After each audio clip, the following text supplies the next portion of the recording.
இனிய விடுதலை நாள் வாழ்த்துக்கள். இந்த நாளில் தமிழ்நாட்டிற்கு இன்னும் மதுவிலிருந்து விடுதலை கிடைக்கவில்லை, போதை பழக்கத்திலிருந்து இன்னும் விடுதலை கிடைக்கவில்லை, விவசாயிகளுக்கு இன்னும் அந்த வகையில வரும் காலத்தில் தமிழக அரசு பூரண மதுவிலக்கு கொள்கையை படிப்படியாக அமல்படுத்த வேண்டும். அத்துணை போதை பொருட்களையும் ஒழிக்க வேண்டும்.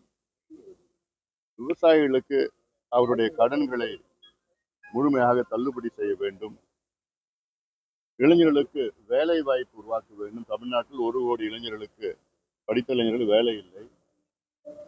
இதற்கு தமிழக அரசு முக்கியத்துவம் கொடுத்து, நீர் மேலாண்மைக்கு முக்கியத்துவம் கொடுத்து, நீர் திட்டங்களுக்கு நிதி ஒதுக்கீடு செய்து நமக்கு கிடைக்கின்ற மழையை பாதுகாத்து இன்னும் திட்டங்களை விரிவாக்கம் செய்ய வேண்டும்.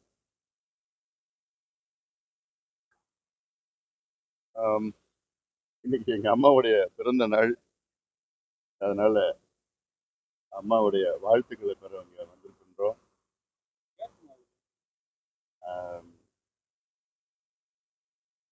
வேற ஏதாவது கேள்விகள் என்ன இருக்கா? சார், இப்போ தமிழ்நாட்டில் பார்த்தீங்கன்னா தொடர்ச்சியா சாதி வன்கொடுமைகள் அதிகரிச்சு அடிப்படையில் கல்லூரி மாணவர்கள் அடித்து கொலை செய்யப்படுறது எப்படி சார் பாக்குறீங்க? இதுக்கு முக்கிய காரணம் போதை பழக்கம். கடந்த 5 ஆண்டு காலத்துல போதை பழக்கத்தை கிட்டத்தட்ட இதுக்கு முன்பு இருந்ததை விட கிட்டத்தட்ட 100 மடங்கு அதிகமாக இளைஞர்களுக்கு மத்தியிலே அந்த பொருட்களால் புழக்கம் வந்திருக்கிறது.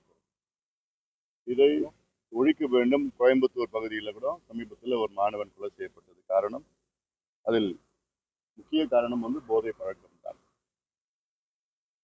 ஆனால் முதலமைச்சர் அவர்கள் இந்த போதையை ஒழிக்க வேண்டும், அதை போன்ற மதுவை ஒழிக்க வேண்டும்.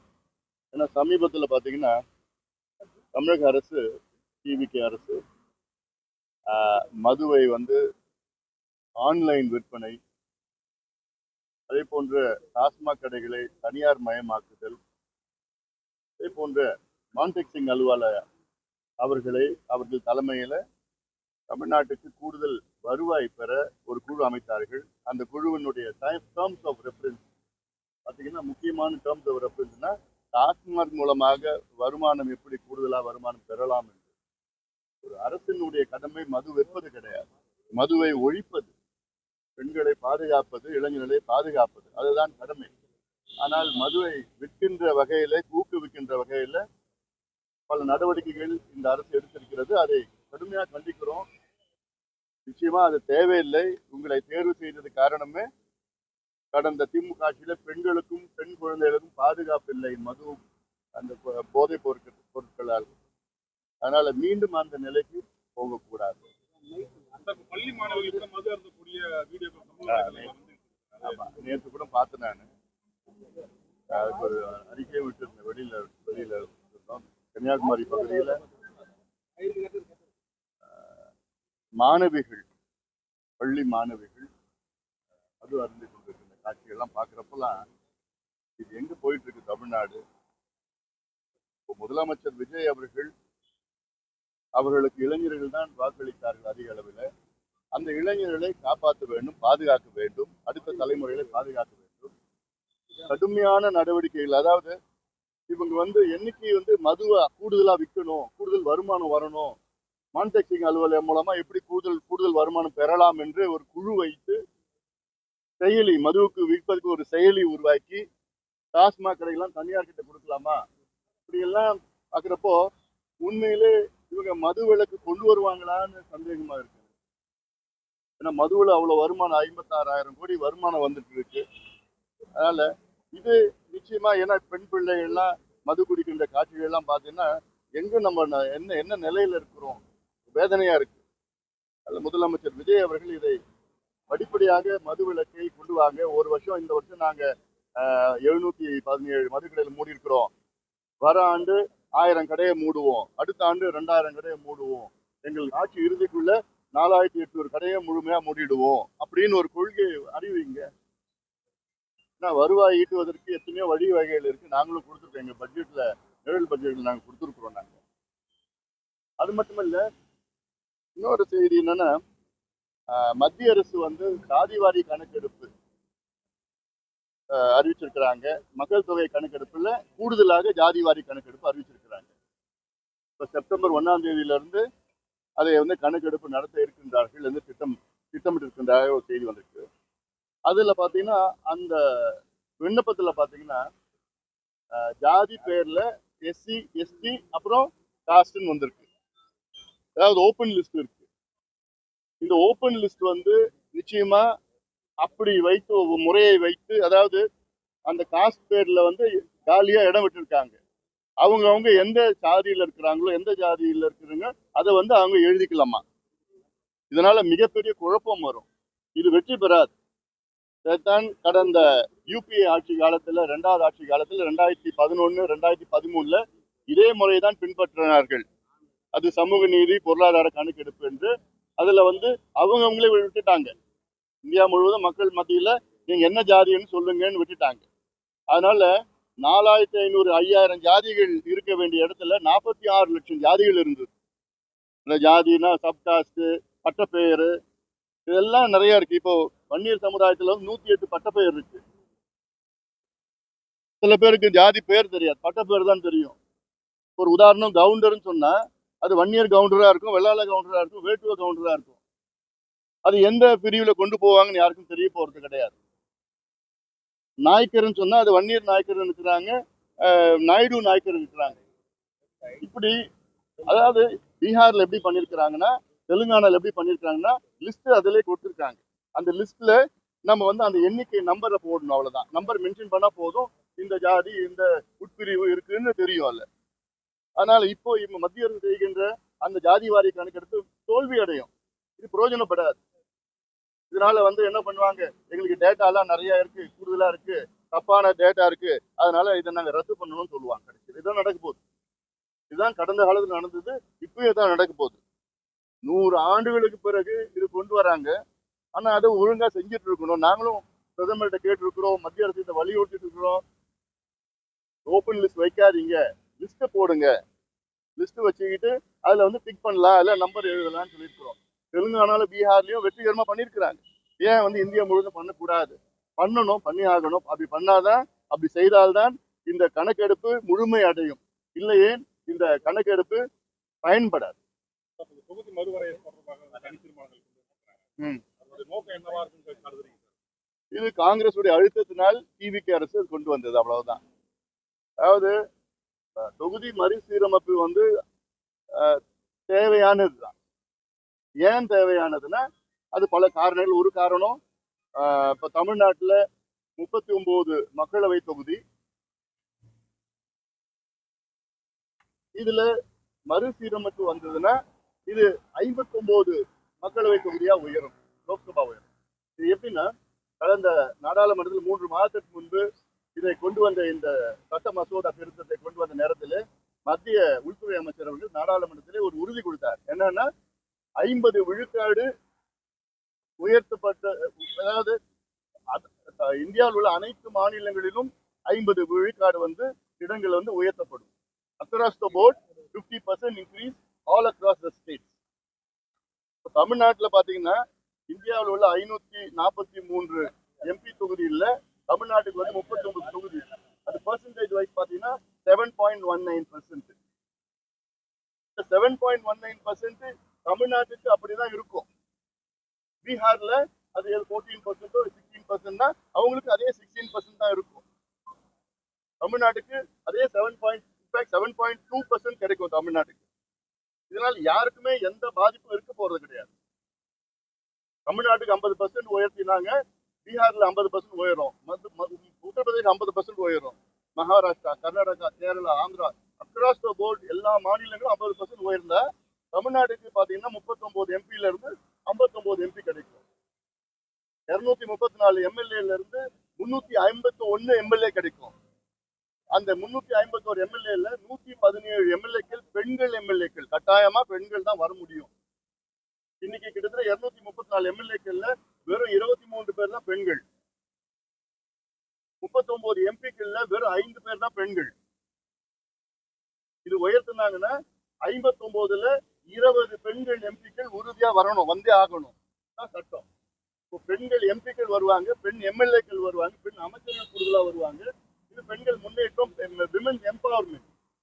இதுதான் வேண்டும் ஒரு பக்கம். ரெண்டாவது பாத்தீங்கன்னா இன்னைக்கு தமிழ்நாட்டுல 39 எம்பி, 8 கோடி மக்கள். சராசரியா பாத்தீங்கன்னா ஒரு எம்பிக்கு 20 லட்சம் மக்கள் தொகை. நான் வாக்காளர்கள் சொல்ல மக்கள் தொகை பாப்புலேஷன் 20 லட்சம் பேரு ஒரு எம்பி சராசரியா. சில எம்பிக்கள் 35 லட்சம் பேர் தான் இருக்கிறாங்க, சிலர் 15 லட்சம் பேரா இருக்கு. சராசரியா 20 லட்சம் பேர் மக்கள் தொகை. வெஸ்ட் பெங்கால்ல பாத்தீங்கன்னா 35 லட்சம் மக்கள் தொகை ஒரு எம்பிக்கு. அப்போ இந்த 20 லட்சம் மக்கள் தொகையை ஒரு எம்பி வந்து போய் பார்க்க முடியல. 5 ஆண்டு காலத்துல, அதாவது இப்ப தருமபுரியில 2000 கிராமம் இருக்கு. 2000 கிராமத்துல நான் தருமபுரி எம்பியா இருந்தப்போ 2000 கிராமத்துல என்னால 5 வருஷத்துல பார்க்க முடியல. இப்போ அதுல மறுசீரமைப்பு வந்தால் அதுல இப்போ 59 எம்பி வந்ததுன்னா மக்கள் தொகை 20 லட்சத்துல இருந்து 13 லட்சமா குறையும் மக்கள் தொகை. வாக்காளர்கள் பாத்தீங்கன்னா 10 லட்சமா குறையும்.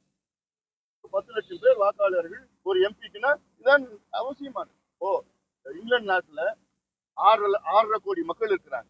6.5 கோடி மக்களுக்கு 650 எம்பிக்கள். இங்கிலாந்து நாட்டுல ஒரு எம்பிக்கு 1 லட்சம் தான் மக்கள் தொகை.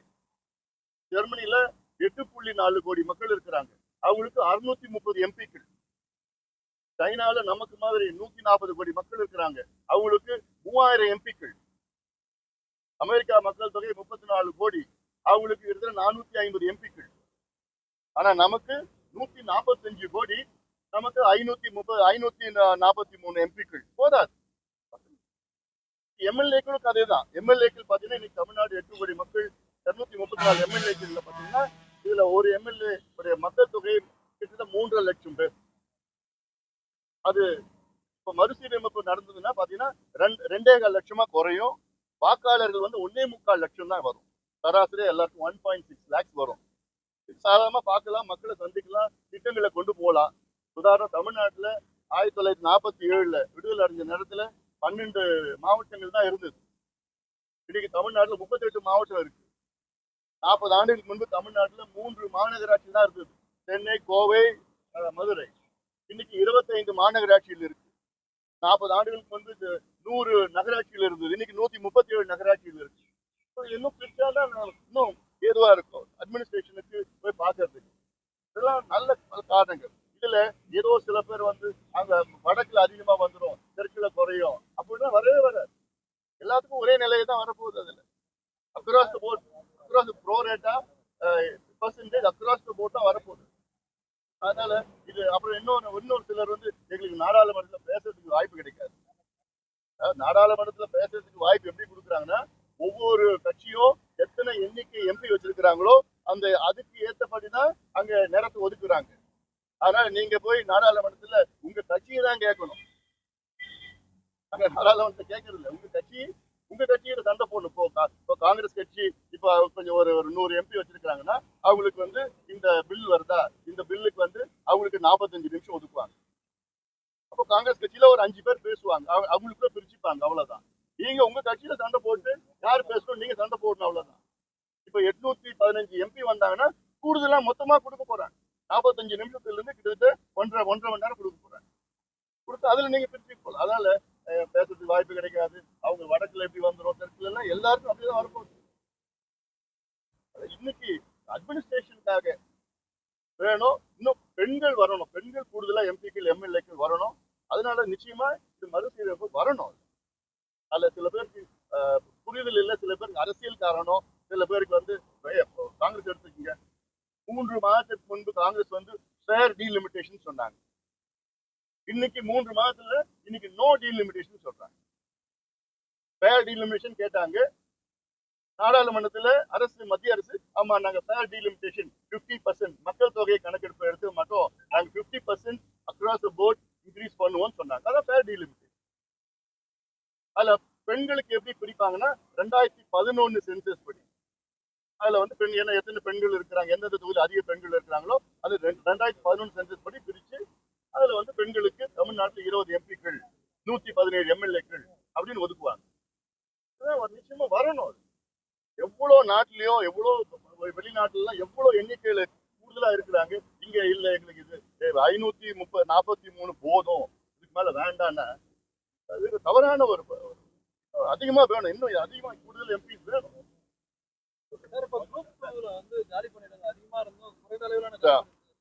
ஆமா, இப்ப கிட்டத்தட்ட வந்து ஒரு 3000 காலி பணிகள். அதாவது டிவிகே அரசு ஆட்சிக்கு வந்து என்ன சொன்னாங்க, வர்றதுக்கு முன்பு என்ன சொன்னாங்கன்னா, நாங்க அரசு வேலைகளை உடனடியாக நாங்கள் காலி இடங்களை நாங்க நிரப்புவோம். அதாவது அரசு வேலைகள்ல காலி இடங்கள் இன்னைக்கு 6.5 லட்சம் காலி இடங்கள் இருக்காங்க.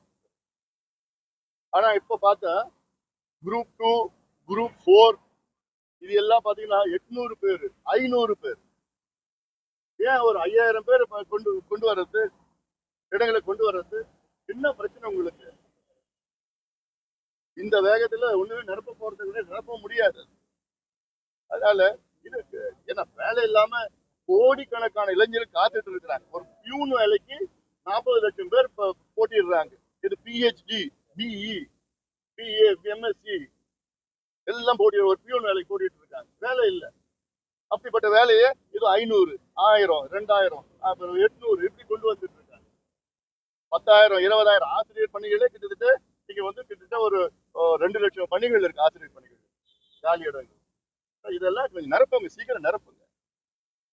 மல்லிகார்ஜுன கார்கே சாதியை இழிவுபடுத்திட்டாங்க நாடாளுமன்றத்திலே வந்து அது இல்ல, அது சொல்லியிருக்கிறாரு. அது பார்த்தா அவங்க சொல்ற வாதம் என்னன்னா, அது நிச்சயமா அப்படிலாம் இல்ல, அவங்க மைண்டு தான் நாங்க பியூரிஃபை பண்றோம்னு சொல்லியிருக்கிறாங்க. அதுல அது ஒரு பண்ணிட்டு அது யாரு பண்ணாலும் அது தப்புதான். யாரும் அப்படி பண்ணக்கூடாது. இந்த காலத்துல விடுதலை அடைஞ்சு 80 ஆண்டுகள் ஆயிடுச்சு.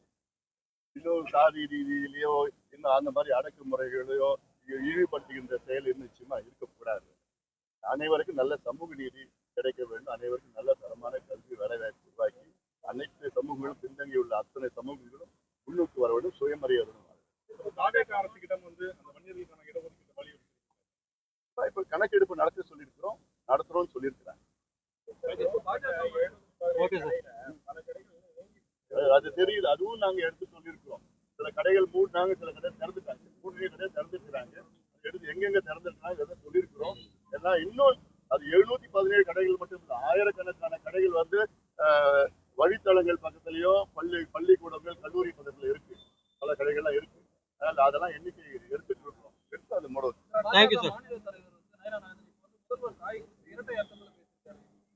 இன்னைக்கா தெரியலப்பா, தெரிஞ்சுனா நான் சொல்லுவேன், தெரியாம. டாஸ்மார்க்ல வந்து 11 வகையான மதுபானங்களை வந்து தடை பண்ணாங்க. 24 நாட்கள வந்து அந்த தடையை வந்து போக்கி மறுபடியும் வாய்ப்பு கொடுத்திருக்காங்க. அதிமுக எதிர்ப்பு தெரிவிச்சிருக்கு. அது மறுபடியும் திறந்திருக்காங்களா? அதாவது அந்த 11 வகையான மதுபானங்கள் தடை பண்ணிட்டாங்க. மறுபடியும் வந்து 24 நேரத்துல வந்து மறுபடியும் அனுப்பிச்சிட்டாங்க. அதாவது வந்து அதுக்கு எதிர்ப்பு தெரிவிச்சு தடை பண்ணதுக்கு காரணமே வந்து FSSAI-னா food safety standard act of India. இந்த ஆக்ட் நான் தான் கொண்டு வந்தேன். மத்திய சுகாதாரத்துறை அமைச்சர் நேரத்தில் வந்து நான் சாப்பிடுகின்ற பொருள் அது என்னவா இருந்தாலும் அதுல வந்து இன்கிரீடியன்ஸ் இருக்கும். அதுல எவ்வளவு வைட்டமின்ஸ், புரோட்டீன்ஸ், ஃபேட், கார்போஹைட்ரேட்ஸ் எல்லாமே இருக்கணும்னு சொல்லிட்டு அந்த இன்கிரீடியன்ஸோட கண்டென்ட் இருக்கணும்னு சொல்லிட்டு தான் அந்த சட்டத்தை 2007, 2008 நான் கொண்டு வந்தேன். நான் இப்போ அந்த அடிப்படையில் பார்த்தீங்கன்னா இவங்க விளம்பரப்படுத்துறது ஒண்ணு, அங்க விற்கிறது ஒண்ணு. அதாவது தமிழ்நாட்டுல எப்படி சாராயம் விற்கிறாங்கன்னா, இது வந்து ஒரு சாராயம் தான், கலர் சாராயம். அது பேர் மட்டும் வெவ்வேறு பேர். வெளிநாட்டுல இல்ல அந்த சாராயத்தை எப்படின்னா அது வந்து 3 வருஷம், 5 வருஷம், 10 வருஷம், 20 வருஷம் அதை வந்து அது மெச்சூர் சொல்லுவாங்க. மெச்சூர் பண்ணி அதுல அதுக்கப்புறம் அவங்க குடிப்பாங்க ஒன்று வெள்ளக்காரன். ஆனா இங்க ஃபேக்டரியில அதை இத்தைல் ஆல்கஹால், அது சீப்பான ஒரு ஆல்கஹால், அதுல கொஞ்சம் கலர் ஊற்றி பேர் வெவ்வேறு பேர், வீரன், சூரன், பக்கா சூரன், இப்படி எல்லாம் பேர் சூரிய போட்டு அதுல வந்து அதை ஃபேக்டரியில இன்னைக்கு தயாரிக்கிறாங்க. அடுத்த நாள் தமிழ்நாட்டு மக்களுடைய, அதாவது குடி பிரியர்கள் அவங்க தான். எப்படி வந்திருக்கு பாரு. ஒரு காலத்துல குடிகாரன்னு சொல்றது, இப்ப அவங்க சொன்னா கோச்சிப்பாங்களா, குடி பிரியர்கள், அவங்க மது மது மது பிரியர்கள். அடுத்த நாள் மது பிரியர்கள் வயிற்றுல வந்துடும். இது இன்னைக்கு ஃபேக்டரியில தயார் பண்ற அந்த சாராயம், அதுல ஏதோ கொஞ்சம் கலர் போடுவானுங்க. கலர் போட்டு அதை வந்து அடுத்த நாள் அந்த அவங்க வயிற்றுல அவங்க அந்த கல்லீரல் லிவர்ல ப்ராசஸ் ஆகும். லிவர்ல ப்ராசஸ் ஆச்சுன்னா அதாவது அது குடிச்சா 1 வருஷம் 2 வருஷத்துல லிவர் சிரோசிஸ் வரும். அவ்வளோ மோசமான சாராயம் தான் இங்க தயாரிச்சுட்டு இருக்காங்க. இதைத்தான் food safety standard act of India இது மாதிரி விளம்பரப்படுத்தக்கூடாது, இதை நிறுத்துங்கன்னு சொன்னாங்க. அதையும் விரும்பல. ஏன்னா எல்லாம் வருமானம் காசு. அதனால இதை பத்தி மக்களுடைய நலனை பத்தி இல்லை. ஏன்னா இந்தியாவிலேயே அதிக கல்லீரல் பிரச்சனை, மதுவால் வருகின்ற லிவர் சிரோசிஸ் அதிகமா இந்தியாவில் தமிழ்நாட்டில் தான். ஏன்னா இது போன்ற மோசமான சாராயம், மோசமான டாஸ்மாக் சரக்கு குடிக்கிறதுனால வருது இதுதான். அதனால இதெல்லாம் மக்களுக்கு ஒரு விழிப்புணர்வு ஏற்படும். Okay sir, thank you sir.